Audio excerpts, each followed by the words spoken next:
Hello दोस्तों, कैसे हैं आप। और आप सभी का मेरे चैनल में बहुत बहुत स्वागत है। तो आप सभी जानते हैं कि सावन का महीना शुरू हो चुका है, कुछ ही समय में समाप्त भी हो जाएगा। तो क्या सब नहीं चाहते कि शिव भक्ति में हम सभी डूब जाएं, और जो अभी तक जिन्होंने पूजा नहीं की है वो भी इस अवसर से ना चूकें। तो इसलिए मैं आपको एक कहानी सुनाना चाहती हूँ, और इस कहानी का उद्देश्य ये है आप सबको बताना कि क्यों सभी को शिव भक्ति करनी चाहिए। तो इसको जानने के लिए मैं आपको एक कहानी सुनाना चाहती हूँ। तो दोस्तों, कहानी इस प्रकार है कि हिमालय की तराई में बसा एक छोटा सा गांव था, जहां प्रकृति की गोद में जीवन सादगी से चलता था। उसी गांव में रामू नाम का एक गरीब लकड़हारा अपने बूढ़े माता पिता और 2 छोटे भाई बहनों के साथ रहता था। उसका जीवन कठिनाइयों से भरा था। रोज सुबह जंगल जाना, लकड़ी काटना और शाम को बेचकर घर का गुजारा करना। उसके पास न अच्छे कपड़े थे, न पक्की छत, लेकिन उसका मन बहुत शांत और श्रद्धा से भरा हुआ था। उसका एकमात्र सहारा था भोलेनाथ की भक्ति।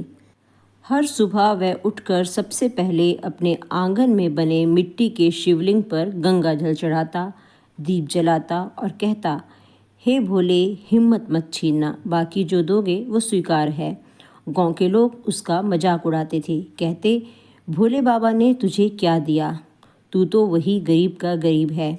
लेकिन रामू बस मुस्कुराता और कहता, जो मुझे दिया है वो तुम समझ नहीं सकते। एक दिन की बात है, आकाश अचानक काले बादलों से घिर गया। रामू जंगल में लकड़ी काट रहा था। बिजली कड़कने लगी और तेज बारिश शुरू हो गई। वह जल्दी जल्दी लकड़ियां समेट ही रहा था कि अचानक पहाड़ी की चोटी से भूसंकलन शुरू हो गया।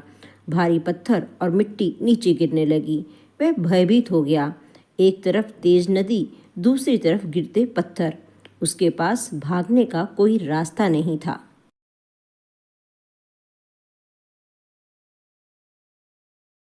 अब रामू बहुत डर गया था। वह एक बड़े पेड़ के नीचे बैठ गया, हाथ जोड़े और आंखें बंद करके बोला, भोलेनाथ, आज जान आपके हाथ में है। अगर मेरी भक्ति सच्ची है तो मुझे बचा लीजिए।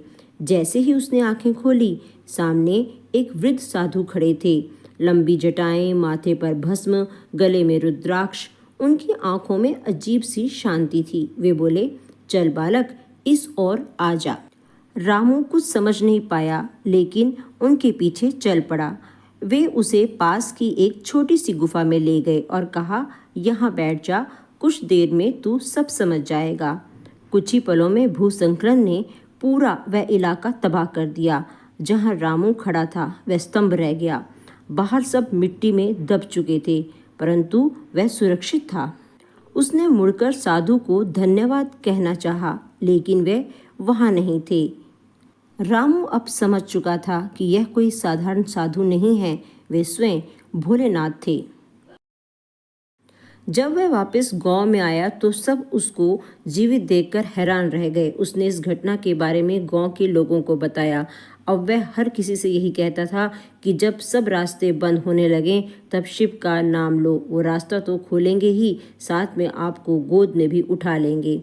रामू की कहानी अब सिर्फ गांव की नहीं रही, आसपास के गांव वाले भी उसकी भक्ति की मिसाल देने लगे। कई लोग जो पहले भगवान को काल्पनिक मानते थे, अब कहने लगे, अगर भगवान होते हैं तो वे रामू जैसे लोगों के साथ जरूर देते हैं। तो दोस्तों, हमको इस कहानी से ये संदेश मिलता है कि जब सारा संसार मुंह फेर लेता है तब भोलेनाथ हमें थामते हैं। उनकी भक्ति हमें शक्ति भी देती है और विवेक भी। जब हम सच्चे मन से भक्ति करते हैं तो हम सिर्फ भगवान को नहीं पुकारते, बल्कि अपने भीतर की अच्छाई, धैर्य और साहस को भी जगाते हैं। रामू की कहानी ये सिखाती है कि भक्ति दिखावे की नहीं है, भीतर के विश्वास की चीज़ है, और सच्ची भक्ति का फल हमेशा मिलता है। तो दोस्तों, आपको ये मेरी छोटी सी कहानी कैसी लगी? अगर अच्छी लगी है तो लाइक और शेयर ज़्यादा से ज़्यादा कीजिएगा।